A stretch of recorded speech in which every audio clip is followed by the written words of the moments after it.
Oke, baik. A'udzubillahi minasyaitonirrajim. Bismillahirrahmanirrahim. Assalamualaikum warahmatullahi wabarakatuh.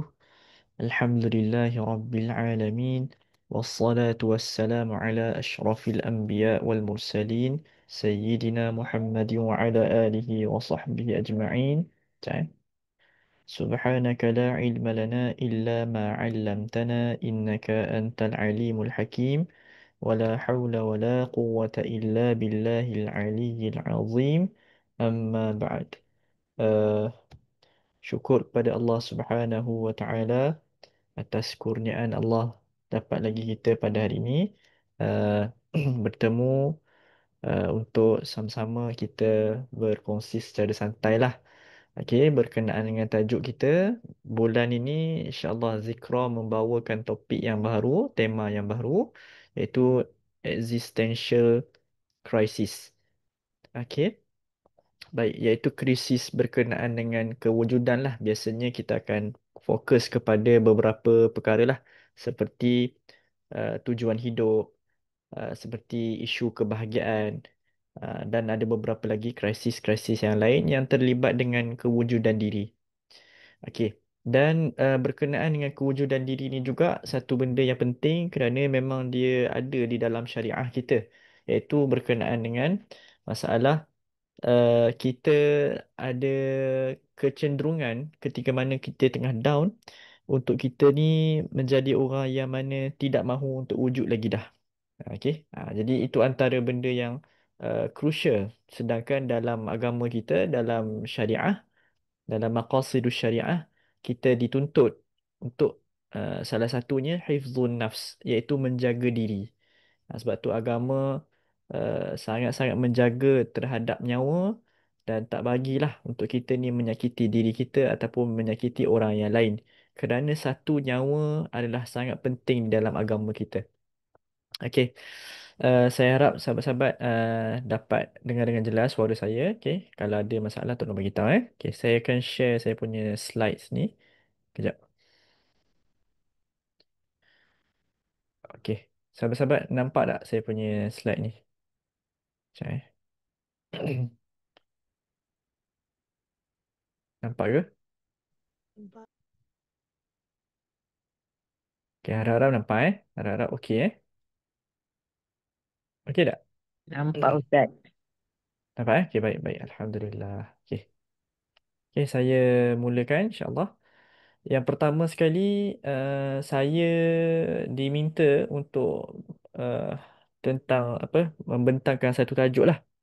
Jadi saya pun duk fikir juga tajuk apa yang kita nak bentangkan pada kuliah Maghrib kali ni tak. Jadi saya pun terfikir-fikir tak apalah kita cari tentang tajuk kebahagiaan dalam kekabutan hidup ni, sebab saya rasa memang walaupun tajuk ni klise, kebahagiaan. Orang akan selalu definisikan apa maksud kebahagiaan. Okey, dan juga kekabutan hidup. Semua orang pun menghadapi ujian masing-masing. Cuma kita nak mulakan tema baru ini oleh kerana saya yang ditugaskan ataupun diamanahkan untuk kali ini membuka tirai tema yang baru ni. Jadi saya akan pada hari ini kita akan bina konsep dan juga definisi bahagia tu melalui Quran dan juga hadis Nabi SAW lah, of course. Saya bukanlah bila kita kata claim saya ni cerita tentang kebahagiaan, bukanlah makna saya ni orang paling bahagia. Hanya sahaja saya rakyat kepada negeri paling bahagia. Jadi saya rasa saya adalah kredibel sedikit. Ada credibility lah untuk cakap tu. Okay, walaupun saya hanya rakyat je. Tapi okey tu lah. Daripada tak ada langsung okey tu. Okay. Baik. Jadi kita cuba okay, untuk tengok sisi-sisi yang penting dalam kita memahami apakah maksud kepada kebahagiaan itu sendiri. Okey? Baik. Okey, yang pertama, macam yang biasa juga kita nak kena tahu, semua benda yang kita bincang, core kepada isu dia adalah definisi. Cuma menjadi permasalahan sedikit sebab setakat apa yang saya cari, kebahagiaan ni dia tidak ada definisi yang tetap. Tidak ada definisi yang tetap. Yang ada hanyalah sudut pandang saja. Bagaimana kita memandang kebahagiaan itu. Sebab itulah kalau kita letak kebahagiaan ini sudut pandangnya sekian, maka kita akan hanya dapat bahagia kalau benda tu berlaku dalam kehidupan kita. Contoh, orang yang letak bahagia dia ni kalau dia ada pasangan saja. Selagi mana dia tak ada pasangan, dia tidak bahagia. Kalau orang tu definisikan bahagia dia kepada isu duit saja. Selagi mana duit tak cukup, maka dia takkan bahagia. Ada orang dia letakkan bahagia bila mana dia ada kawan yang baik. Kalau kawan dia betray dia ataupun khianat dekat dia ataupun melakukan apa-apa yang menyakitkan hati dia, dia anggap bahawa dia adalah bukan orang yang bahagia. Jadi sebab tu kalau kita lihat, nanti saya akan tunjukkan bahagia ni mempunyai definisi yang banyak, tapi definisi yang saya rasa kita kena tetapkan dalam hati supaya kita akan jadi orang yang konsisten dalam menjadi orang yang bahagia adalah nanti kita akan tengok apakah dia. Okey? Sahabat-sahabat, okey dah ni saya bincang ni. Kalau tak faham tolong bagi tahu eh. Dan saya rasa macam bagus juga kalau kita lebih terbuka kepada soalan nanti. Sebab saya rasa saya banyak kali kuliah saya dengan Zikro sentiasa tak sempat nak jawab soalan tak. Jadi saya akan habiskan awal sikit kot. InsyaAllah kemudian baru kita buka kepada soalan lah. Kita nak interaksi lebih lebih bagus kan macam tu kan. Okey. Setakat ni okey boleh eh? Okey boleh eh? Okey. Kalau tak ada apa-apa saya gerak ke depan insyaAllah. Okey. Satu soalan yang sangat besar yang kita perlu jawab. Adakah gembira atau perkara yang kita sukai, itulah dia maknanya bahagia? Sebab kadang-kadang ada orang yang macam saya sebut tadi lah. Bila dia happy, baru dia rasa itu adalah kebahagiaan. Maknanya kalau dia tak rasa happy ataupun tak rasa apa-apa ketika tu, maka dia kata saya bukan orang yang bahagia. Jadi kita nak jawab soalan ni pada hari ini. Okay? Kita nak tengok apakah betul perasaan gembira adalah sama dengan bahagia. Okey, sebab kadang-kadang konflik juga ni. Satu benda yang mana untuk kita definisikan untuk diri kita. Sebab sahabat-sahabat, saya kuliah macam ni pun ataupun siapa-siapa saja yang bagi penerangan tentang bahagia ni, dia tidak akan dapat mengubah diri kita sendiri. Maksudnya adalah saya sebutlah apa-apa pun, dalil Quran ke hadis ke, kalau kita sendiri tidak mengubah perspektif kita terhadap bahagia, maka kita akan lihat bahagia daripada satu sudut tu saja. Orang lain tak boleh halang kita daripada itu. Jadi hari ini saya bukan nak paksa sahabat-sahabat untuk tukar makna bahagia dalam diri, cuma saya nak bagi pendedahan saja. Okey, berkongsi saja apa yang saya nampak, apa yang saya tahu daripada Al-Quran dan hadis tentang apa itu bahagia. Kemudian tindakan susulannya bergantung kepada kita semua yang ada di dalam ni untuk tengok betul ke bahagia kita tu sesuai untuk kita. Sebab kadang-kadang kalau kita letakkan bahagia kita terlalu rendah palangnya, maka kita akan sampai bahagia di situ dan lebih daripada itu kita akan jadi orang yang kejang. Kejang dah kejung. Tak maaf. Ya, jadi enam. Tahu tak? Orang yang dia punya bar happiness dia terlalu rendah, bila dia dah capai benda tu, dah lama dah capai, maka dia tak tahu dah nak capai apa. Betul tak? Sahabat-sahabat pernah rasa macam tu tak? Kan? Orang yang letak dia punya kebahagiaan je pada pangkat yang tinggi. Takdir Allah Ta'ala tiba-tiba dia dapat. Dapat. Okay? Dia happy lah sekejap. Happy. Lepas tu dia tak tahu dah nak buat apa. Datanglah benda yang lain sekalipun, dia tak tahu dah nak react bagaimana dan dia akan rasa hidup dia kosong dah. Dah start kosong dah. Okay? Itu orang yang terlalu rendah dia punya bar dia. Ada orang pula yang terlalu tinggi bagi diri dia, maka dia tak sampai-sampai kepada bahagia yang dia nak tu tak sampai-sampai. Jadi, ini yang kita nak cuba untuk rungkaikan. Sahabat-sahabat faham ke ni? Okey ke ni? Bimbang juga ni. Okey cuba respon. Kalau tak okey, kalau tak faham ke, nanti saya akan permudahkan lagi. Supaya kita dapat follow kita punya ni, flow kita ni, boleh Okey, baik. Okey. Tak ada masalah. Sahabat-sahabat boleh komen je boleh chat je, tak ada masalah. Okey, saya cuba untuk ikut pace kita bersama lah insya-Allah. Okey. Sekarang ni saya bawa satu ayat Quran. Yang mana ayat ni berada pada surah Taubah. Allah Subhanahu wa taala berfirman yang berbunyi بعد أعوذ بالله من الشيطان الرجيم فليضحكوا قليلا وليبكوا كثيرا جزاء بما كانوا يكسبون صدق الله العظيم.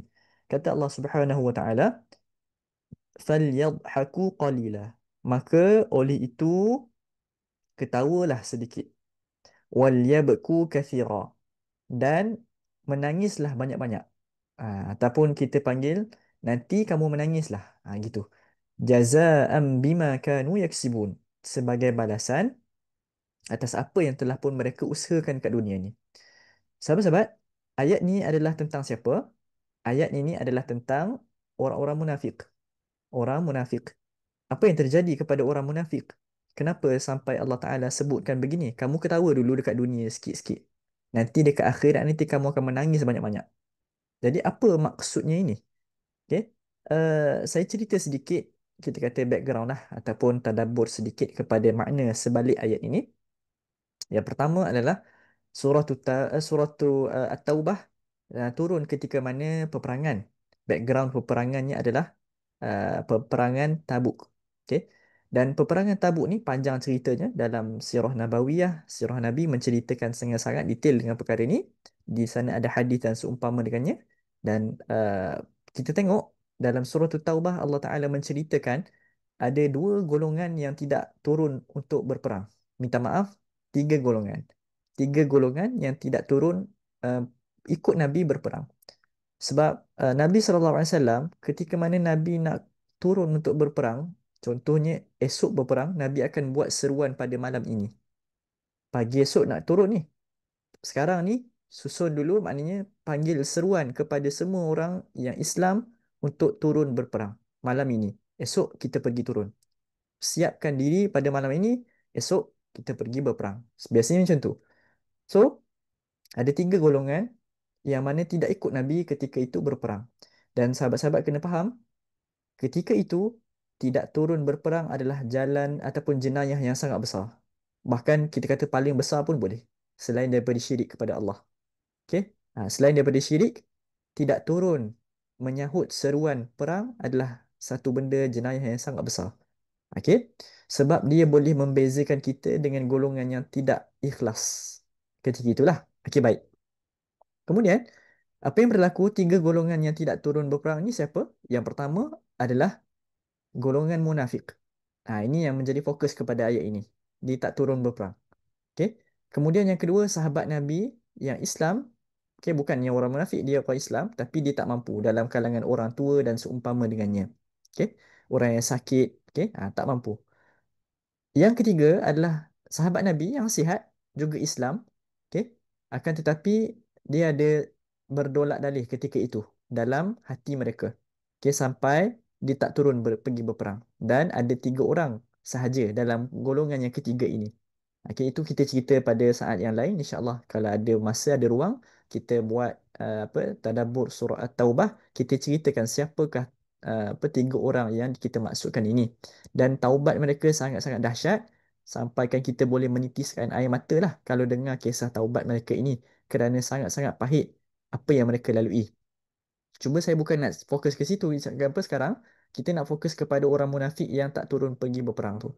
Bila tak turun, mereka happy lah. Sebab tak turun pergi berperang, tak payah bersusah payah, tak payah buat apa-apa, tak payah buat persediaan, hati pun senang, gembira duduk Madinah, duduk dekat Madinah macam biasa je. Tak ada masalah pun. Okey? Maka Allah Ta'ala bagi tahu kepada Nabi SAW dari melalui wahyu surah Taubah ini berkenaan dengan ganjaran orang yang pergi berperang dan azab bagi orang yang tidak menyahut seruan perang itu.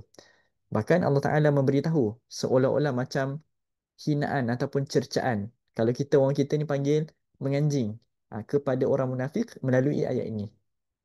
Okay, apa yang kita nak faham daripada ayat ini dengan topik yang kita sedang bincang malam ni? Yang saya nak bagi tahu adalah orang-orang yang mana munafik, Allah Ta'ala bagi mereka ketawa. Walaupun sedikit, tapi ada ketawa. Artinya ada rasa gembira kat situ. Tapi adakah mereka ini kita golongkan sebagai orang yang bahagia? Saya bagi tahu teruslah. Ini spoiler. Nanti slide kat depan ada jawapan dia. Tapi ini spoiler. Jawapannya tidak. Ketawa mereka ini tidak menandakan mereka ini adalah orang yang bahagia. So, daripada sini saya nak bagi tahu bahawa gembira di dunia tidak equal, tidak sama dengan orang yang bahagia. Sahabat-sahabat dapat tak point untuk slide ni? Boleh faham tak? Okey? Boleh? Okey. Jadi ini yang saya nak sebutkan pada awal mula-mula mukadimah ini, iaitu Orang yang gembira, banyak banyak ketawanya, banyak gelak apa, gelak ke semua ke, belum tentu lagi dia orang yang gembira. Oh sorry, belum tentu lagi dia tu orang yang bahagia. Okey. Boleh eh? Nampak eh? Okey. Jadi, kalau sahabat-sahabat sekarang ni adalah orang yang banyak menangis. Contohnya banyak menangis kerana beratnya ujian yang ada sekarang ini.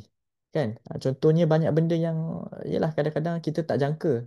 Kadang-kadang kita tak mampu nak cerita pun kepada orang lain. Bahkan satu orang pun dalam dunia ni tak mampu nak faham apa yang kita lalui. Kan? Sebab berat sangat.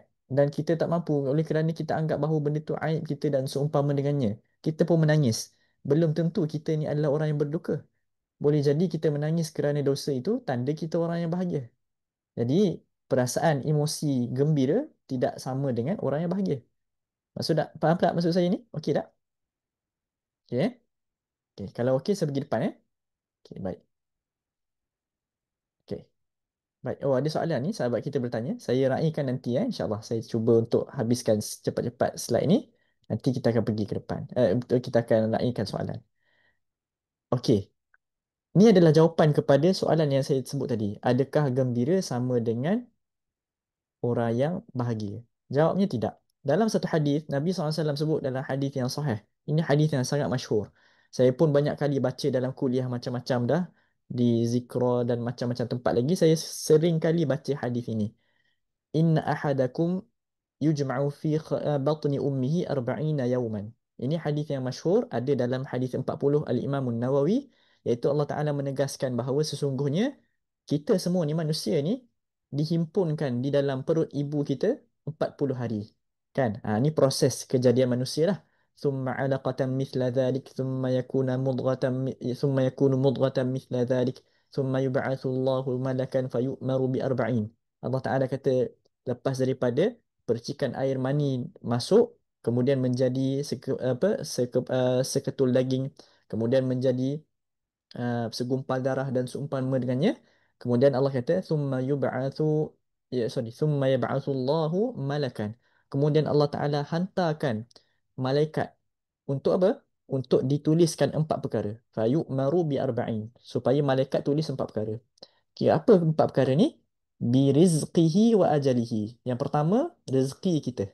Allah Ta'ala dah tetapkan rezeki orang tu macam mana, rezeki orang ni macam mana, rezeki kita macam mana, rezeki mak ayah kita macam mana, rezeki abang kakak kita macam mana. Semua orang dalam dunia ni Allah Ta'ala dah tetapkan rezeki dia bagaimana. Allah sebut dalam surah Hud, وَمَا مِن دَابَّةٍ فِي الْأَرْضِ إِلَّا عَلَى اللَّهِ رِزْقُهَا وَيَعْلَمُ مُسْتَقَرَّهَا وَمُسْتَوْدَعَهَا. Allah kata tidak ada satu pun makhluk Allah yang melata di atas muka bumi ini melainkan Allah telah pun jamin rezeki mereka. Dan Allah Ta'ala Maha tahu di mana tempat mereka menetap dan di mana tempat mereka akan meninggal dunia. So Allah Ta'ala dah tetapkan bahagian rezeki siap dah. Wa ajalihi, macam tadi kita sebut, di mana tempat dia akan ditarik nyawa meninggal dunia pun semua Allah Ta'ala dah tetapkan awal-awal dah. Okey, baik. Dan Allah sebut dalam Quran juga, walikulli ummatin ajal fa idza jaa ajaluhum la yastakhiruna sa'atan wa la yastaqdimun.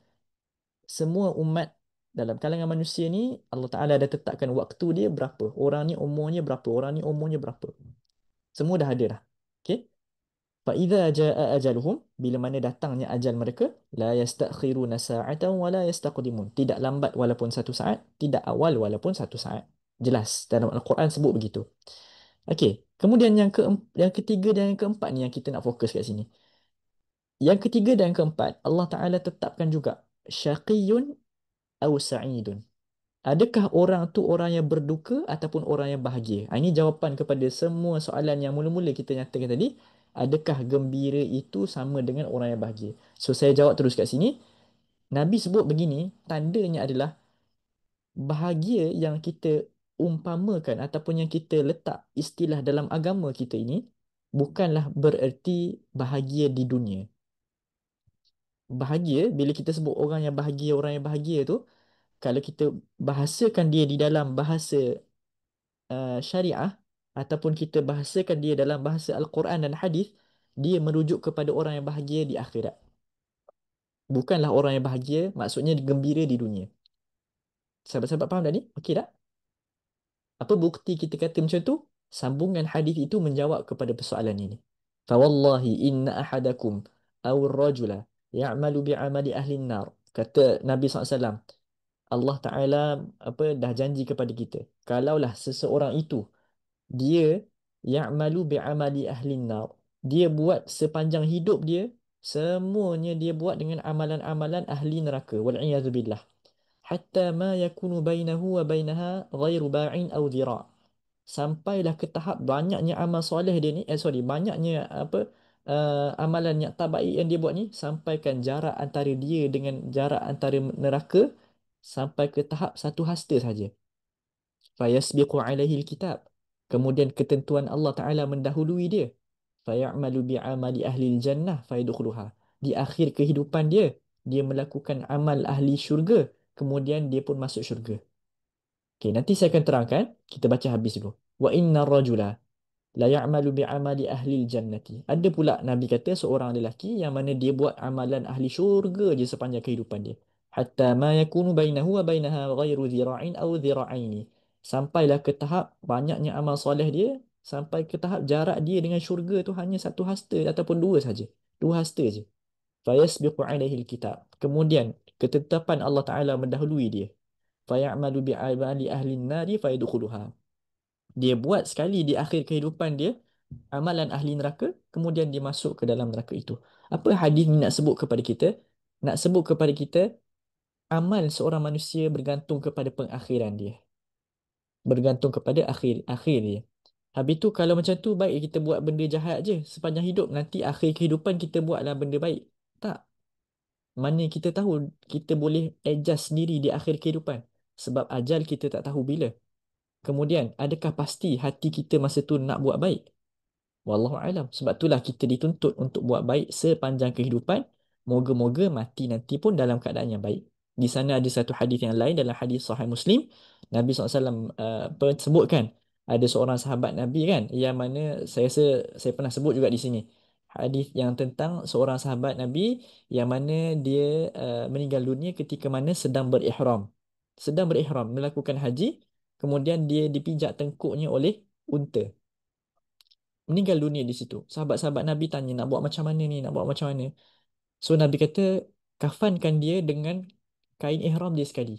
Kerana nanti, innama yub'atsu yawmal qiyamati mulabbiya. Sahabat kita ini nanti, di akhirat nanti, dia akan dibangkitkan di hadapan Allah Ta'ala dengan keadaan dia berihram dan dia akan menyebut labbaik Allahumma labbaik labbaik la syarika lak labbaik.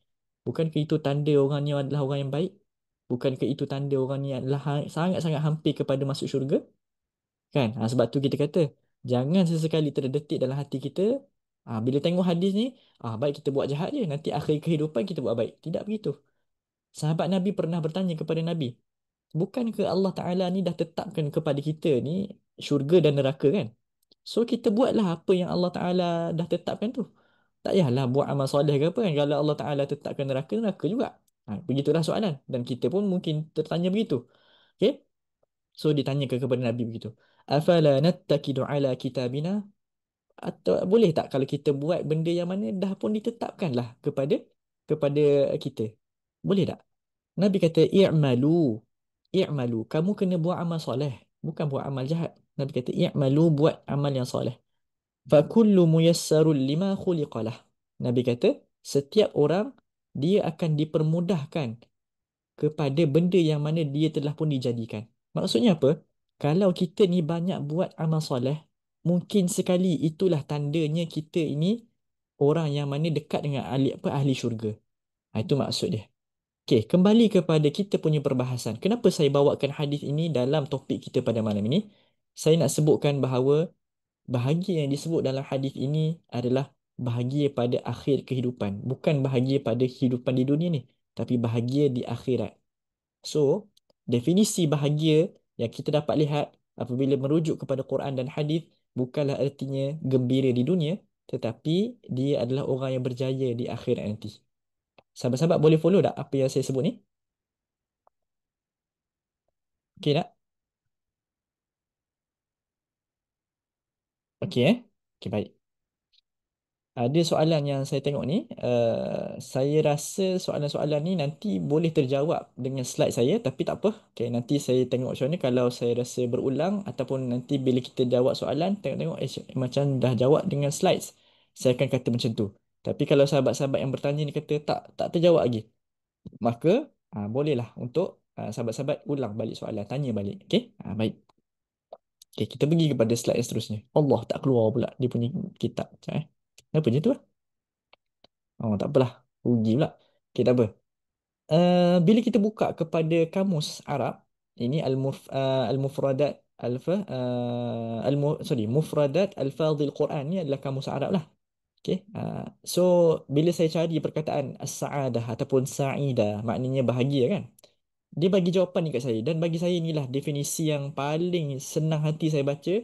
Bahkan saya kena mengaku lah. Bila saya baca mula-mula definisi ni saya pun rasa sebab.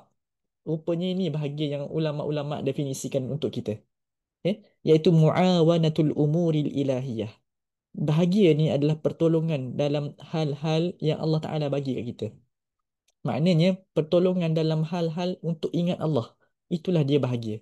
Lil insan untuk manusia ala nailil khairi untuk mencapai benda-benda yang baik dalam kehidupan dia. Sekali lagi kita ulang. Bahagia ni apa? Syekh Raghib Al-Asfahani pengarang kepada kitab ini Mufradat Al-Fadhil Quran dia kata muawanah satu pertolongan al-umur untuk perkara-perkara al-ilahiyah dalam bab nak mengingat Allah Ta'ala. Allah bagi pertolongan kepada kita nak ingat Allah. Dahlah kita ni susah nak ingat Allah. Nak ingat Allah pun Allah tolong. Sebab itulah sesuai sangat-sangat apa yang kita baca sentiasa. La hawla wa la quwwata illa billahil aliyil azim. Tiada daya, tiada kekuatan melainkan apa yang Allah Ta'ala izinkan untuk kita. Bayangkan sahabat-sahabat, kita nak ingat Allah pun Allah bantu kita. Tak? Kita nak ingat Allah pun Allah bantu kita. Betapa lemahnya kita tak? Okey. Lil insan kepada manusia ala nailil khair dalam perkara-perkara untuk mencapai kebaikan. Wa yudadduhu asyaqawah dan lawan kepada bahagia itu adalah kedukaan. Ini jelas. Kemudian lagi, ini apa yang disebut oleh Syekh Dr. Abdul Muhsin Muhammad Al-Qasim. Dia kata dalam kitab dia Khutuwat ila Sa'adah, dia kata was-sa'adatu lan tunala illa bitaqwallahi azza wa jalla bi ta'atihi. Dia kata kebahagiaan tidak akan mampu kita capai melainkan kita takwa kepada Allah. Okey? Wa ta'atu rasulih sallallahu alaihi wasallam. Takwa kepada Allah Taala dengan taat kepada Allah dan taat kepada Rasul. Wa bil bu'di 'anil ma'asi was sayiat. Dan langkah bahagia yang kedua adalah jauh daripada maksiat dan keburukan. Dengar macam klise lah kan. Tapi ini hakikat dia. Nanti kita akan tengok lagi bagaimana para ulama menjejaki bahagia dalam hati mereka dengan cara yang kita sebutkan ini. Dia taat kepada Allah, dia taat kepada Rasul, jauh daripada perkara-perkara yang dosa. Nanti kita akan capai satu benda yang bahagia. Dan nanti saya akan bagi rumusan juga daripada apa yang saya baca, apa yang saya dapat rumuskan tentang bahagia ni dengan satu perkataan. Okey? Baik. Sahabat-sahabat okey Boleh setakat ni? Saya takut saya laju ni.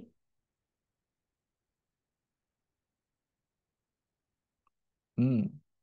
Okey, saya harap okey. Baik. Okey. Apa dalil yang digunakan oleh para ulama dalam mencapai bahagia tu, dia kata apa maksud dia ataupun apa dia punya sandaran dia. Sandaran dia rata-ratanya ambil daripada ayat ni. Allah Ta'ala berfirman, Ya ayyuhallazina amanu taqullaha wa qulu qawlan sadida. Wahai manusia, bertakwalah kepada Allah Ta'ala dan katalah ataupun berkatalah kamu dengan qawlan sadida, perkataan yang benar. Yang ini perkataan yang tepat pada sesuatu perkara. Yuslih lakum a'malakum wa yaghfir lakum dhunubakum wa man yuti'illaha wa rasulahu faqad faza fawzan 'azima. Para ulama mengambil perkataan fawzan 'azima di belakang itu sebagai dalil kepada apa yang kita sedang bincangkan. Iaitu apa? Yang pertama, takwa kepada Allah. Lepas tu berkata dengan benda yang benar. Kemudian yuslih lakum a'malakum supaya Allah Taala bagi kat kita ni kebaikan atas benda yang kita buat. Wa yaghfir lakum dzunubakum dan mengampunkan dosa kita. Wa man yuti'illah wa rasulahu faqad faza fawzan 'azima. Barang siapa yang taat kepada Allah dan Rasul, maka dia adalah orang yang mana telah pun mendapat sebesar-besar kejayaan. So sebesar-besar kejayaan ni equal to kebahagiaan yang mana kita sebut dalam hadis tadi, iaitu bahagia itu adalah pada akhiratnya. Sebab sekarang kita tak tahu lagi siapa yang dapat kemenangan yang besar ataupun tidak. Okey, baik. Kemudian ini apa yang disebut oleh Al-Imam Al-Ghazali. Kitab ni sangat menarik dan saya banyak kali baca. Okey, cumanya mungkin nanti ada satu masa kita boleh buatlah perbincangan khusus tentang kitab ini. Kitab ni namanya Kimia As-Sa'adah. Kimia Us-Sa'adah. Sahabat-sahabat, kalau tengok Kimia Us-Sa'adah ni apa maksudnya? Chemistry of Happiness. Chemistry of Happiness. Maknanya campuran apa yang kita perlu untuk jadi bahagia. Itu yang dikarang oleh Al-Imam Al-Ghazali rahimahullah ta'ala. Ni kitab Al-Imam Al-Ghazali, Abu Hamid Al-Ghazali. Okey, dia kata, Imam Ghazali kata, wa sa'adatuhu ma'rifatu rabbih azza wa jalla. Dan bahagia itu adalah dengan cara kita kenal Tuhan kita. Okey, kenal Tuhan kita. Memang pelik kan? Nampak macam pelik. Kenapa Imam Ghazali dalam bab bahagia ni macam terlalu mudah pula dia letakkan satu jalan iaitu kenal Tuhan. Maka jadi orang bahagia dah. Rupa-rupanya nanti kita akan lihat banyak perkara yang melibatkan bila kita kenal Tuhan, baru kita tahu bagaimana nak urus kehidupan kita. Sebab sahabat-sahabat, manusia ni dia takkan lari daripada beberapa perkara yang akan langgar dia dalam kehidupan kita ni. Eh? Manusia takkan dapat elak daripada 8 perkara. Nanti kita akan sebutkan. Cuma bagaimana kita nak langgar 8 perkara ni, nak hadapi 8 perkara dalam kehidupan, itu tanda orang tu jadi orang yang bahagia ataupun tak. Okey. Ini juga apa yang disebutkan daripada Quran. Faminhum syaqiyyun wa sa'id. Nanti Allah Ta'ala kata bila berlakunya hari kiamat, dekat situ baru kita tahu siapakah orang yang berduka, siapakah orang yang mana sa'id, orang yang bahagia. Okey, nanti kita akan bawa lagi sebab ayat selepasnya iaitu surah Hud pada ayat 106 dan ke atas, dia akan jelaskan siapakah orang-orang ini. Okey, baik. Inilah dia apa yang saya masukkan tadi. Allah Ta'ala menyatakan orang yang berduka dahulu, orang yang celaka dahulu. Wal'iyadu billah. فَأَمَّا الَّذِينَ شَقُوا فَفِي النَّارِ لَهُمْ فِيهَا زَفِيرٌ وَشَهِيقٌ. Kata Allah Ta'ala, orang yang mana celaka ataupun berduka adalah orang yang mana duduk dalam neraka tempat dia. Okay? Dan dekat situ, dia akan dengar suara-suara seperti zafirun, iaitu suara-suara yang memekik. Okay? Dan melolong lah, dan syahiqun ataupun mendayu-dayu seperti suara keldai. Ini suara yang seram lah untuk kita. Dan dia akan jadi tekanan emosi. Ini juga azab, bentuk azab daripada neraka juga adalah bentuk azab daripada sudut psikologi. Dia bukan sahaja dibakar, disakiti secara fizikal, secara mental pun dia akan diazab juga. Wal'iyadu billah. Moga-moga Allah Ta'ala jauhkan kita daripada jadi orang ni. Okey. Khalidina fiha ma damatis samawati wal ardu illa ma syaa rabbuk. Inna rabbaka fa'alun lima yurid. Mereka ni orang yang kekal di dalamnya selagi mana ada langit dan juga bumi, kecuali apa yang dikehendaki oleh Tuhanmu. Okey, jelas kat sini. Dan Allah Ta'ala Maha Kuasa atas apa yang Allah Ta'ala kehendaki. Baik, kita nak tengok kepada orang bahagia pula kat sini. Wa ammal ladzina su'idu fa fil jannati khalidina fiha ma damatis samawati wal ardu illa ma syaa rabbuk ata'an ghaira majdzuz. Adapun orang-orang yang bahagia, okey, keyword kita pada malam ini, orang yang bahagia adalah orang yang mana dia duduk dalam syurga. Sebab tu kita kata tadi, bahagia yang dimaksudkan apabila kita tengok dalam Quran ataupun hadis Nabi sentiasa terikat dengan bahagia, itu tandanya adalah ikatan dia dengan Tuhan. Sebab orang yang ada keterikatan dengan Tuhan saja yang boleh masuk dalam syurga ni. Orang yang tak ada keterikatan, dia tidak ada pas ataupun tiket pun untuk masuk. Okey? Jadi, kembali kepada definisi yang kita sebutkan, bahagia adalah orang yang mana mempunyai keterikatan, hubungan yang kuat dengan Allah Subhanahu wa taala. Itu jelas. Okey, baik. Kemudian, ini yang saya sebutkan tadi, 8 perkara. Okey, ini sebagai fasa yang kedua dalam kita punya kuliah ini, oleh kerana tajuk kuliah saya adalah kebahagiaan dalam kekabutan hidup. Sekarang, kebahagiaan kita tahu dah apa. Kita nak masuk pula kepada bahagian yang kedua, kekabutan hidup tu bagaimana? Kata para penyair, ini bukan hadis, ini bukan ayat Quran, ini adalah kata penyair Arab sahaja yang saya rasa macam bagus untuk kita tengok. Thamaniyatun tajri 'ala an-nasi kullihim wa la budda lil insani yalqa thamaniyah sururun wa huznun wa ijtima'un wa firqatun wa yusrun wa usrun thumma suqmun wa afiyah. Okey, kata penyair thamaniyatun, 8 perkara tajri 'ala nas yang akan mengalir kepada manusia. Maknanya manusia semua akan jumpa dengan perkara ni, 8 perkara ni kullihim. Setiap orang akan lalu 8 perkara ni. Wala budda lil insan, tidak dapat tidak, mestilah manusia itu yalqath thamaniyah, jumpa 8 perkara yang disebut ni. Yang pertama, sururun, perasaan gembira. Wa huznun, perasaan sedih. Wajtima'un, pertemuan. Wa firqatun, perpisahan. Wa yusrun, kemudahan. Wa usrun, kesukaran. Thumma suqmun, kesakitan. Wa afiyah, dan kesembuhan. 8 perkara ni mesti ada. Semua orang pernah lalui. Dia tak ada orang yang mana semua happy je lah hidup. Tak ada, tak ada. Mesti ada. Walaupun sikit, ada. Rasa sedih. Itulah dia sururun wa huznun. Wajtima'un wa firqatun. Ada orang yang mana dia mesti melalui, manusia tu mesti melalui pertemuan, mesti juga melalui perpisahan. Sama ada dia sedar ataupun tak. Tapi itu berlaku. Itu berlaku. Wa yusrun wa usrun, kemudahan dalam hidup dia dan juga ada kesukaran dalam hidup dia. Sama ada dia iktiraf ataupun tidak, ataupun tidak. Sama ada dia nak mengakui ataupun tidak. Itu nombor dua. Cuma nak bagi tahu mesti berlaku kepada manusia. Thumma suqmun wa afiyah. Kemudian dia ada rasa sakit dan dia ada waktu-waktunya dia sembuh. Okey. Jadi saya rasa betul apa yang disebutkan oleh penyair Arab ini dan kita nampak realiti hidup kita beginilah. Cuma sahabat-sahabat, ada orang yang mana dia boleh ambil benda tu sebagai benda yang positif, ada orang yang mana dia anggap benda tu sebagai satu benda yang melukakan dia. Ada orang bila mana dia rasa sedih dia tahu Tuhan sedang memayungi dia dengan rahmat. Tapi ada orang dia anggap bahawa sedih dia itu adalah tanda Tuhan murka kepada dia. Betul tak? Itu berlaku kepada kita dan manusia-manusia pun begitu. Wajtima'un wa firqatun. Ada orang yang menganggap bahawa pertemuan yang berlaku itu ada hikmahnya. Ada orang yang menganggap bahawa pertemuan ni tanda untuk dia ni buat sekian-sekian.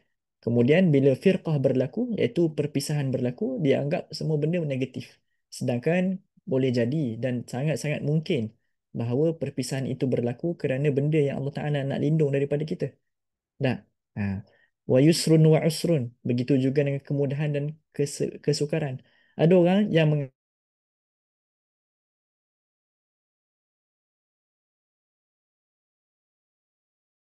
oh tak, ini satu benda yang tak baiklah untuk dia. Okey. Thumma suqmun wa afiyah. Kemudian, sekejap Okey. Thumma suqmun wa afiyah. Kemudian kadang-kadang ada orang yang sakit dan ada orang yang sembuh. Okey, jelas. Sekejap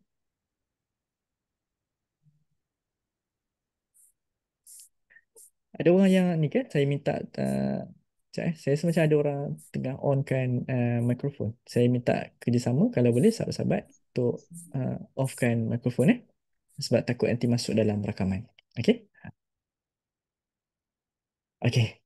Ini apa yang Al-Imam Al-Ghazali ceritakan kepada kita tentang seorang wali Allah yang saya nak kaitkan dengan ujian hidup kita tadi dalam kekabutan hidup kita. Sahabat-sahabat pernah tak ada api dekat rumah? Bukan tak ada api, macam mana nak cakap? Tak ada elektrik. Uh, Sebab kampung saya panggil api. Ada pernah jadi tak macam tu? Saya semesti pernah lah kan? So, time kita tak ada elektrik tu, dalam hati kita macam-macam lah. Kan? Macam-macam lah yang akan rasa kan. Apalah tak ada elektrik ni. Kadang-kadang orang nak buat maintenance kan. Kita marah kan. Apa tak ada elektrik ni. Patutnya buatlah generator ke apa kan. Orang kita dah start rebel betul tak?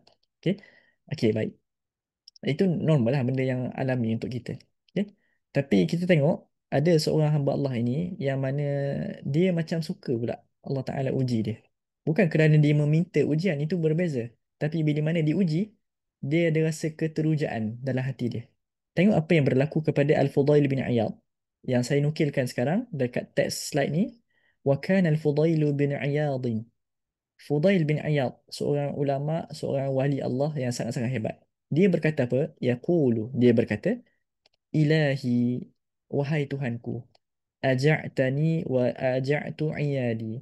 Engkau telah memberikan aku kelaparan dan engkau telah memberikan keluarga aku juga lapar. Dia lapar, family dia pun lapar. Maknanya apa? Tak ada makanan kat rumah. Maknanya dia ni orang susah. Wa taraktani fi dhulmil layali. Dan engkau telah pun membiarkanku dalam kegelapan malam. Okey? Bila misbah, tanpa ada sebutir ataupun satu pun lampu. Tak ada satu pelita pun tak ada. Wa innama taf'alu dhalika bi awliyaik. Dan sesungguhnya ujian seumpama ini engkau berikan kepada wali-walimu ya Allah. Fabi ayyi manzilatin niltu hadza minka. Ayat akhir ni mahal untuk dia. Okay? Dia kata daripada ujian-ujian yang engkau bagi kepada aku ni, gelap, kemudian berlapar, mana satu amalan yang membuatkan aku sampai ke tahap mereka. Sahabat-sahabat tengok bagaimana Al-Fudail bin Iyad ini sangat-sangat sangka baik kepada Allah Ta'ala. Dia tak pernah menganggap ujian daripada Allah itu tanda buruknya ataupun tanda Allah Ta'ala tak suka kepada dia. Tak pernah. Dia anggap bahawa Allah Ta'ala bagi kat dia satu kelebihan. Sebab apa dia kata tu? Ini tanda engkau uji kepada wali-wali engkau. So bila sampai juga dekat aku, maknanya ada benda yang kau suka daripada diri aku ni. So apa yang mana satu amalan aku yang aku buat ni sampai aku sampai ke tahap tu. So dia nampak ujian satu benda yang positif. Okay? Dia nampak satu benda yang sangat-sangat besar untuk dia. Kalau kita akan fikir apa? Ujian datang, kita akan fikir dosa apa yang aku buat. Tak, dosa apa yang aku buat ni?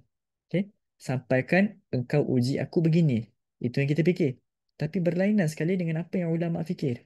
Ulama bila datang ujian, dia fikir, mana satu yang amal soleh yang mana yang aku buat yang kecil-kecil ni, yang mana satu yang Allah Ta'ala sayang sangat, suka sangat, sampai dia uji aku sama dengan orang yang Allah Ta'ala sayang uji juga.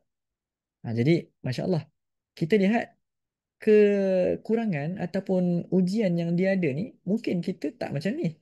Tapi hebatnya rasa untuk dia bersangka baik kepada Allah Ta'ala sampai dia jadi rasa kagum, rasa excitement dalam hati dia. Jadi sahabat-sahabat, ambil faedah daripada kisah ini yang pertama, antara cara untuk kita jadi orang bahagia, sentiasa bersangka baik kepada Allah Ta'ala. Ini kunci untuk kita jadi orang yang bahagia di akhirat dalam masa sama ketenangan di dunia. Ini kuncinya. Baik, ini dalam bab lapar, tidak ada apa kesenangan di rumah dan seumpama dengannya. Bukan kita nak kata bahawa nanti kita tutup lampu esok jangan buka lampu semua. Bukan begitu. Bukan itu maksudnya. Tapi bila mana datangnya ujian, kita sentiasa sangka baik kepada Allah. Sentiasa ada ruang untuk kita kata bahawa ini antara tanda Allah Ta'ala nak bagi kebaikan kepada aku. Itu maksud saya. Bukanlah kita kata esok jangan buka jangan buka api jangan buka aircon semua tutup. Kita kasih tutup biar jadi wali Allah macam Fudail bin Iyad. Bukan gitu maksud saya. Itu jadi Earth Day. Itu bukan maksud saya. Okay? Kita nak bagi tahu sekarang cara sangka baik kita tu. Bagaimana kita ambil faedah ataupun pengajaran daripada kisah para ulama ini. Baik. Kemudian lagi, ada satu juga benda yang saya jumpa baru-baru ni saya baca dengan sahabat-sahabat. Kitab ini adalah kitab Al-Adabul Mufrad karangan Al-Imam Al-Bukhari. Selain daripada kitab Imam Bukhari yang masyhur iaitu Sahih Al-Bukhari, Imam Bukhari ada juga kitab yang lain iaitu Al-Adabul Mufrad, kitab yang menghimpunkan tentang adab-adab kita sebagai individu Muslim yang sangat-sangat baik untuk kita baca. Dan Imam Bukhari ada kitab yang banyak lagi lah. Birrul Walidain, Tarikh Al-Kabir dan seumpama dengannya. Tapi antara kitab yang saya sayang adalah kitab ini. Tapi belum rezeki lagi untuk dapatkan. InsyaAllah sahabat-sahabat tolong doakan saya supaya nanti dapat saya beli buku ni ataupun kitab ni, dapat saya belajar juga dengan penuh. Sebab sebelum ni belajar secara ingat-ingat begitu saja. Okay? Baik.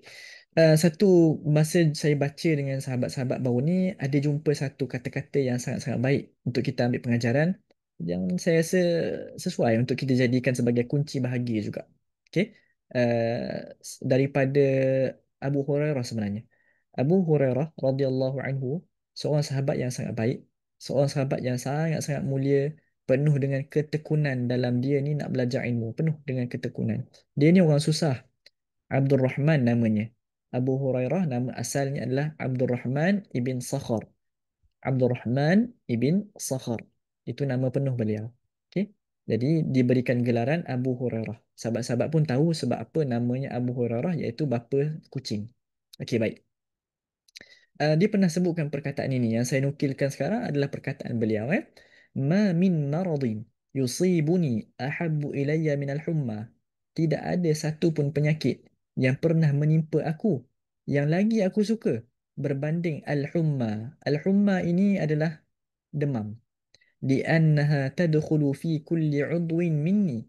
Kerana demam ni, kalau kita demam, panasnya demam itu dia akan masuk semua seluruh tubuh badan kita, betul tak? Seluruh badan akan rasa panas tu. Okay? Habis sampai ke tulang yang paling dalam sekalipun, sendi dan juga daging yang paling dalam kita rasa panas. Semua badan rasa panas. Maka dia kata panasnya demam tu semua anggota kita terlibat. Wa inna Allaha yu'ti kulla 'udwin qistahu minal ajr. Dia kata ketika itu Abu Hurairah radhiyallahu anhu kata, ketika itu Allah Taala tengah bagi setiap anggota kita pahala. Kita pernah fikir tak macam ni? Kan kalau kita fikir demam, oh ya Allah tak larat, tak nak semayang. Kita fikir macam tu Tak, tapi Abu Hurairah radhiyallahu anhu, masya-Allah. Tengok apa yang dipikir. Dia sedang sakit. Sakit pada anggota yang dia rasa tu, dia kata, "Oh, aku suka sungguh ni." Sebab apa? Ketika dia demam tu, anggota mana yang rasa tak larat, yang rasa sakit, yang rasa letih, itu semua tu pahala daripada Allah. Jadi demam sebab satu badan rasa kan. Jadi satu badan tu Allah Ta'ala bagi pahala. Oh, Masya Allah. Kita kata macam ajaib. Macam mana dia boleh fikir macam ni kan? Kita tak larat nak fikir macam ni. Sebab kuatnya dia sangka baik kepada Allah Ta'ala. Sebab tu sahabat-sahabat, kita punya sangka baik adalah antara kunci besar kepada bahagia kita. Okay, baik. Sebagai penutup, saya bukan penutup kuliah ni, maksudnya penutup kepada slide ni lah. Saya bagi sedikit beberapa kunci untuk kita menggali bahagia. Yang pertama saya dah sebutkan tadi, iaitu sangka baik kepada Allah Ta'ala. Daripada mana saya ambil sangka baik kepada Allah Ta'ala ni sebagai kunci yang pertama? Daripada yang pertama, yang poin yang saya sebut di sini. Mengenal hakikat diri. Apa maksud mengenal hakikat diri? Mengenal hakikat diri ni maknanya adalah kita tahu kita ni hamba Allah. Maka hamba, dia perlu taat kepada Tuhannya. Okey? Dia perlu taat kepada Tuhannya. Okey? Daripada sini, kita tahu Allah Ta'ala nak bagi benda-benda kat kita ni semua benda baik je Allah Ta'ala bagi. Tak ada benda yang buruk pun Allah Ta'ala bagi. Tak ada satu pun benda yang buruk Allah bagi. Semuanya baik. Okey? So, yang pertama, kenal hakikat diri. Yang kedua, kita kena kenal diri kita sendiri. Apa beza nombor satu dengan nombor dua? Nombor satu, kita tahu kita ni hamba Allah. Yang kedua, kita kenal diri kita ni sebagai manusia, apa potensi kita. Jangan kejar benda yang bukan potensi kita. Kadang-kadang ada orang yang mana terlalu ambitious sampai dia sakit hati kalau dia tak dapat apa orang lain tak dapat. Ini satu kesilapan. Orang lain, dia ada jalan cerita dia sendiri. Betul tak? Tak semestinya ikan yang di laut, dia kena terbang macam burung. Burung dekat udara, kerja dia, jalan dia kat udara. Tak perlulah dia nak sama dengan ikan dekat laut. Ikan tak perlu jealous dengan burung. Burung tak perlu jealous dengan ikan. Dia kenal diri sendiri.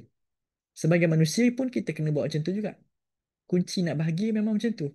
Tak perlu kadang-kadang kita cari semua benda yang orang lain nak buat, kita nak buat, nak tapau juga. Tak perlu. Yang penting kita buat apa yang kita mampu dengan kadar untuk kita mengikat diri kita hubungan kepada Allah Subhanahu wa taala. Yang ketiga adalah mengenal diri kita, mempunyai singgahsana. Apa maksudnya? Dalam kita mengenal diri kita punya potensi, ada sesuatu benda yang kita kenal dalam diri kita sendiri, iaitu singgahsana. Singgahsana bagi hati adalah tak lain tak bukan singgahsana dalam diri kita adalah tak lain tak bukan adalah hati kita sendiri. Qalbun. Dalam kitab yang saya sebutkan tadi, kitab Al-Imam Al-Ghazali rahimahullah, iaitu Kimiya'us Sa'adah, Imam Ghazali sebutkan langkah-langkah ni. Dan ketiga-tiga ini saya ambil daripada kitab itu. Iaitu yang pertama, dikata kenal dulu, ma'rifatun nafsi, kenal diri. Kita ni hamba Allah.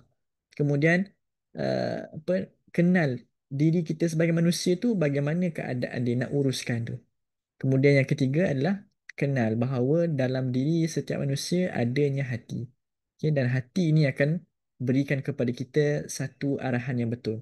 Okay, sebab kerajaan diri ini dia tertakluk kepada hati dan juga akal. Dan ini yang mengontrol diri kita untuk buat apa dan fikir apa. Okay, baik. Uh, jadi saya rasa saya berhenti di sini dahulu insyaAllah. Okay. Harap-harap ada manfaat walaupun kita sembang-sembang santai ni. Okay. Saya akan beralih kepada soalan sahabat-sahabat pula. Boleh eh? Saya nakkan. Okay. Okay. Sekejap, eh. Saya cuba jawab apa yang saya tahulah. Kalau tak tahu tak boleh nak jawab lah tak?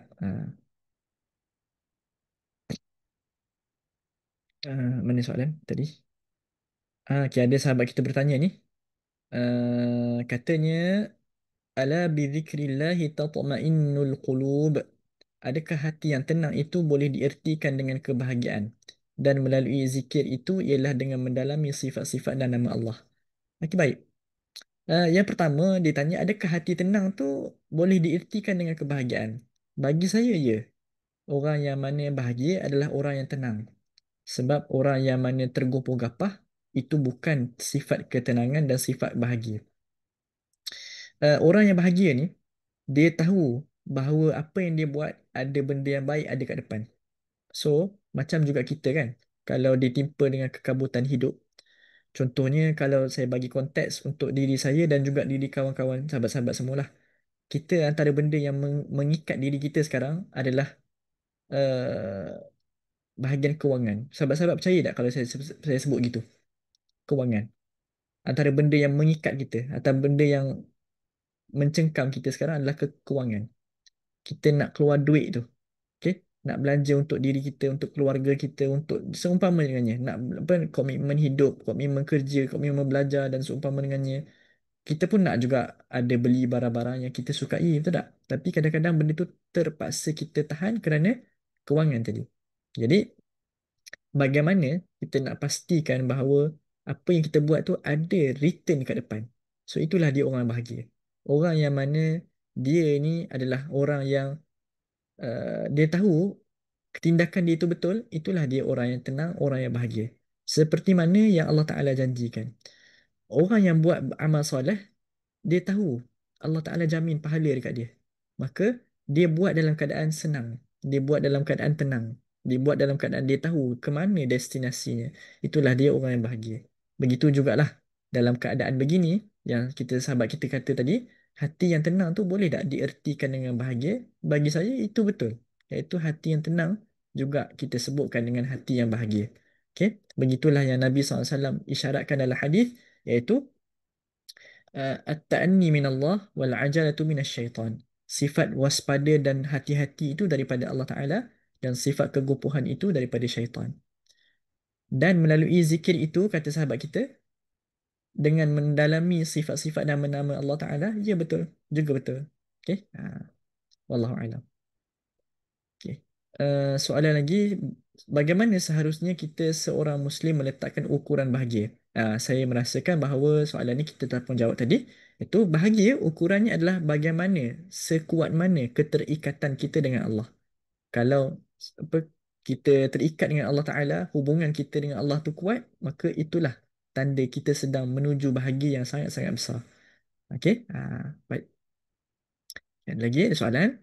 Bolehkah kita sebagai ibu berdoa untuk takdir, rezeki yang baik dan sebagainya ketika anak dalam kandungan sebelum ditiupkan roh? Boleh, tak ada masalah. Mendoakan kebaikan adalah satu benda yang baik. Okay, tak ada masalah. Jadi atau tidak itu nombor dua. Tapi kita berdoa kepada anak dalam kandungan. Ya Allah, bagi-bagilah anak aku dalam kandungan ni supaya dia ni jadi orang yang baik, jadi orang yang murah rezekinya, jadi orang yang mana nanti berguna kepada masyarakat kan, berguna kepada umat Islam. Nanti dia akan jadi manfaat kepada apa dunia ini. Boleh, tak ada masalah. Okay. Lagi soalan, apakah cara Rasulullah SAW mengurus emosi dan mencapai kebahagiaan dalam kehidupan baginda? Ni agak soalan ni agak umum, tapi tak apa, kita cuba untuk jawabkan secara umum juga insya-Allah. Uh, Mengurus emosi adalah satu benda yang agak khusus untuk kita sebutkan secara kat sinilah. Okey, sebab emosi Nabi ni ada banyak, sebab Nabi pun manusia juga. Nabi ada ketika Nabi marah, tapi cara Nabi tunjukkan cara Nabi zahirkan kemarahan itu yang kita patut contohi. Nabi tak marah macam kita. Okay, Nabi marah dengan sangat terhormat dan sangat mulia. Sebab tu Nabi sebut kepada seorang sahabat, La taghdab, jangan kamu marah. Bukan kerana marah tu satu benda yang tak boleh langsung. Kalau tak ada marah langsung, huru-hara lah dunia ini. Marah tu ada, tapi Nabi ajar kepada kita untuk mengawal. Sebab itulah orang yang paling kuat adalah orang yang boleh mengawal kemarahan dia. So, contoh Nabi marah, tapi ada cara dia. Nabi kawal bagaimana. Contohnya, Nabi ajar kepada kita ambil wuduk. Kan? Kalau kita tengah berdiri, duduk. Kalau tengah duduk, berbaring. Nabi ajar banyak cara untuk mengawal kemarahan. Begitu juga dengan emosi yang lain seperti sedih. Nabi ajar kepada kita sedih macam mana pun kita, keterikatan kita dengan Allah Ta'ala. Jangan sampai kita sebut benda yang Allah Ta'ala tak suka. Kan? Wala naqul ma yarda rabbuna. Yang kami tidak akan sebut apa benda yang Allah Ta'ala tidak redai. Itu contoh. Okay, jadi mungkin kalau kita nak bahas tentang emosi, cara pengurusan emosi ni, kita kena buka satu topik yang khusus, kita letakkan satu-satu emosi dan kita letakkan bagaimana Nabi ajarkan. Okay, itu saya dapat jawab secara umum. Cara capai kebahagiaan dalam kehidupan baginda adalah apa yang saya sebutkan dalam slide ini tadi. Secara umumnya, itulah apa yang Nabi ajar. Kerana apa yang Quran sebut, itulah apa yang Nabi SAW ajar juga dalam kehidupan kita. Okay, boleh ya? Okay.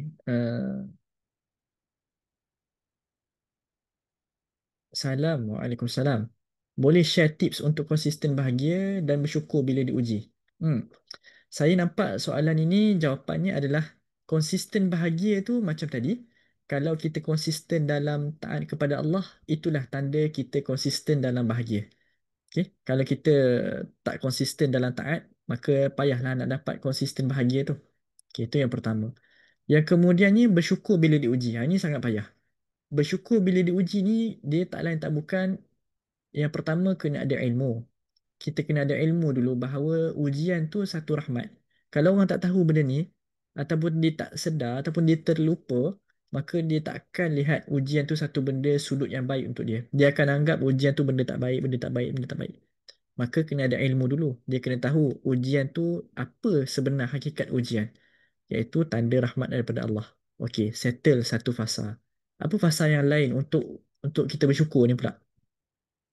Kena tahu dengan cara mana kita nak bersyukur, iaitu dengan amalan.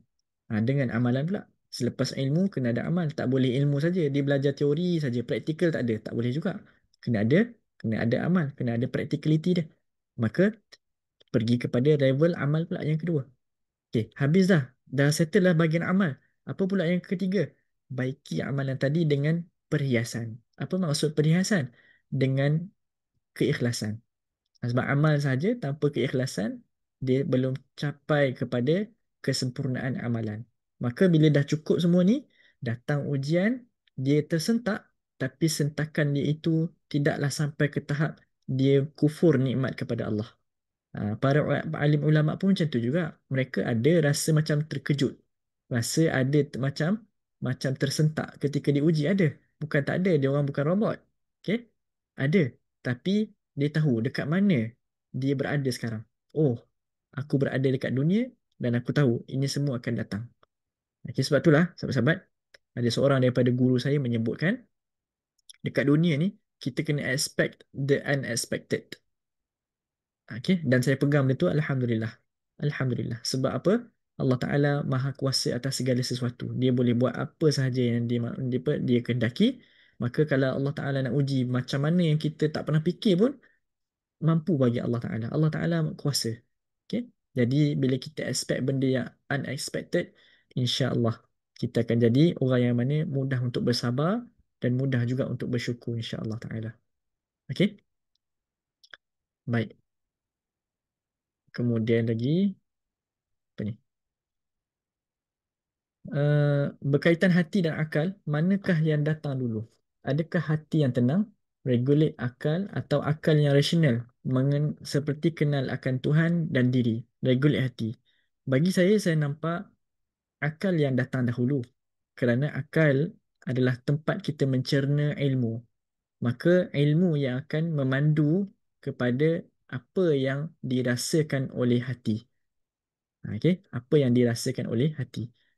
Gitu. Cuma nak kena kawalnya dekat mana? Nak kena kawal dekat adakah ilmu yang ada dekat akal tu boleh dipengaruhi oleh hati yang tidak ada hati yang mana dipengaruhi.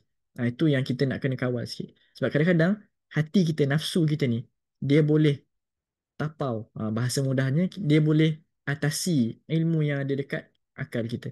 Allah Ta'ala bagi akal, bagi ilmu dekat akal kita. Kita tahu benda ni salah. Tapi hati kata nak juga, nak juga, nak juga. Kita buat juga maksiat. Wala'iyahzubillah. Jadi kat situ yang perlu kepada amal. Okay, dia akan bantu kita. Lagi, bagaimana hati tenang dapat diraih? Dah buat amal amal baik, solat tahajud, tapi kenapa masih belum meraih ketenangan? Mana silapnya? Seandainya dahulu melakukan semua amal baik dapat rasa gembira dan tenang, mengapa sekarang sukar raih ketenangan itu? Kena faham dahulu, ibadah bukan kita kata sebagai satu pertukaran dengan ketenangan. Kita kena faham itu. Okay? Ibadah bukan satu pertukaran sistem barter dengan ketenangan. Sebab tu sahabat-sahabat, saya minta maaf lah kalau ada orang yang tak setuju dengan saya. Cuma kalau saya lah, saya kurang setuju kalau lah kita promote ibadah ni dengan satu benda yang confirm jadi.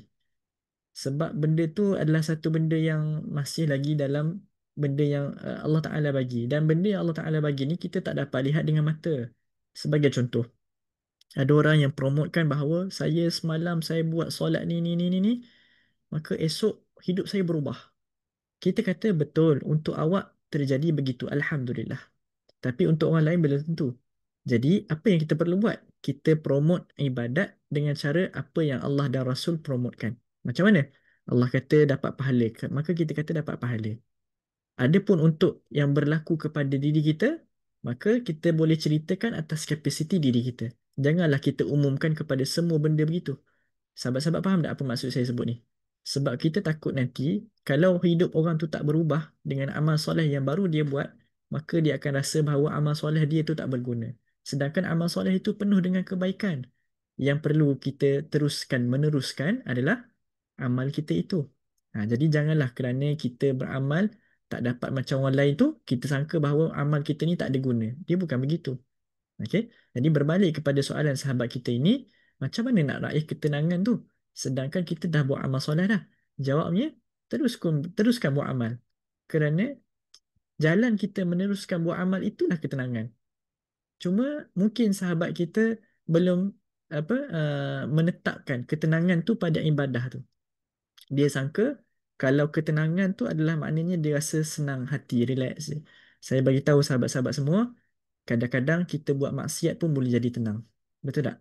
Saya tak kata suruh macam tu, tapi nak bagi tahu bahawa sahabat-sahabat tengok Mak Pik, tahu tak Mak Pik? Mak Pik ni macam mana sebut drug addict lah, senang drug addict. Dia rasa tenang tak dalam kehidupan dia? Oi, tenang. Ni orang paling tenang sekali dalam dunia. Sampai ke bulan tenang dia. Betul tak? Tapi adakah perbuatan dia betul? Tak. Jadi maknanya kalau kita solat, kita banyak berbuat amal, tapi rasa macam hati ni ada benda lagi. Ada benda yang terasa dekat hati ni. Nak fikir tu, nak fikir ni, rasa macam kabut. Teruskan buat amal.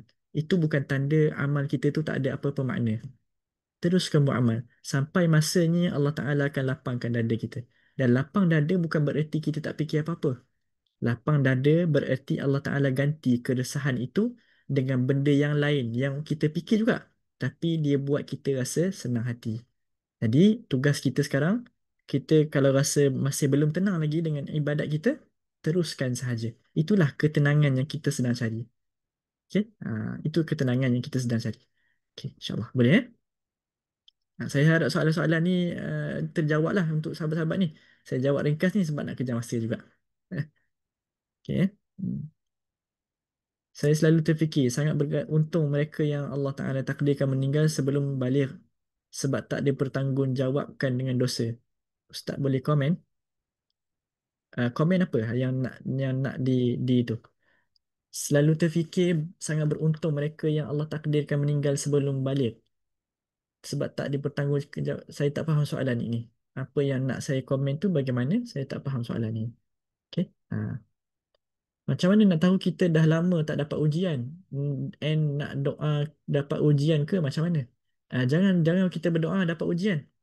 Jangan berdoa dapat ujian Nabi SAW tak bagi kita berdoa dapat ujian. Nabi kata la tatamannau liqa'al adu. Jangan kamu berharap bercita-cita untuk bertemu dengan musuh.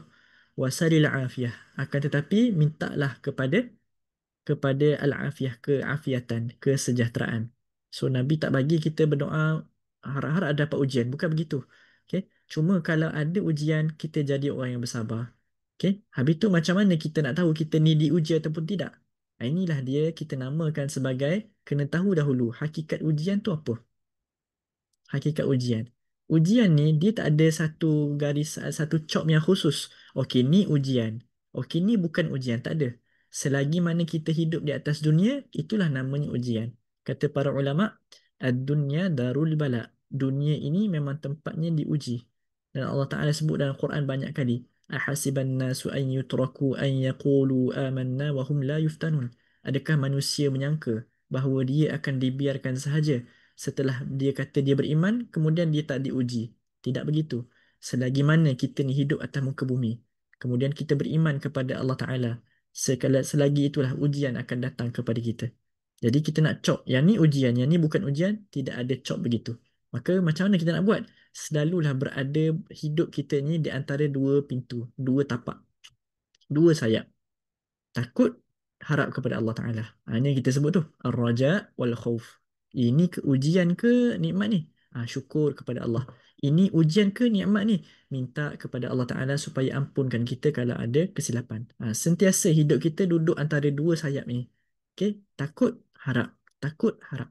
Takut kepada Allah, harap pun kepada Allah Ta'ala juga. Jadi baru kita jadi orang yang selamat. Okay? Okay, baik. Bila ujian datang, tak henti-henti, jadi macam susah nak kekalkan sangka baik. Macam mana nak uruskan rasa yang begini? Ni tak lain tak bukan perlu kepada mujahadah. Mujahadah tu artinya adalah battle. Dalam bahasa kita, perjuangan lah. Okay? Bila ujian datang, banyak-banyak-banyak kan? Susah kita nak sangka baik kepada Allah Ta'ala kan? Maka ni perlu kepada mujahadah. Perlu kepada battle dalam hati kita. Kena selalu kuatkan. Ini ada benda yang Allah Ta'ala nak tunjuk ni. Ada benda Allah Ta'ala nak bagi aku ni. Cuma aku yang tak nampak ni. Itu perlu kepada battle. Dan biasanya, sangka baik ini, dia akan datang dengan perlawanan yang sengit. Dan perlawanan yang sengit akan dibantu kalau kita ada tentera. Apa tentera kita? Tentera kita adalah zikrullah. Banyakkan kita berzikir kepada Allah Ta'ala. Dan zikir kepada Allah Ta'ala sangat berkesan kalau kita tahu maksudnya. Contoh kita sebut Subhanallah, Maha Suci Allah. Kita tahu Maha Suci Allah tu artinya adalah kita buang semua benda yang negatif kita fikir pasal Allah. Selalu banyakkan. Okay? Kemudian sebut Alhamdulillah, syukur kepada Allah Ta'ala. Apa erti syukur? Syukur ertinya adalah kita pulangkan segala benda yang baik, semua puji kepada Allah Ta'ala. Kemudian kita pun terfikir, ujian yang aku datang ni, ujian ni kan tanda Allah Ta'ala sayang. So maknanya bila Allah sayang, puji Allah jugalah. Daripada zikir-zikir kefahaman-kefahaman begini, kita akan mula jadi orang yang kuat. Inilah tentera-tentera kita untuk jadi orang yang kekal dalam bersangka baik kepada Allah. Okey? Boleh Ha. Okey, baik. Ha.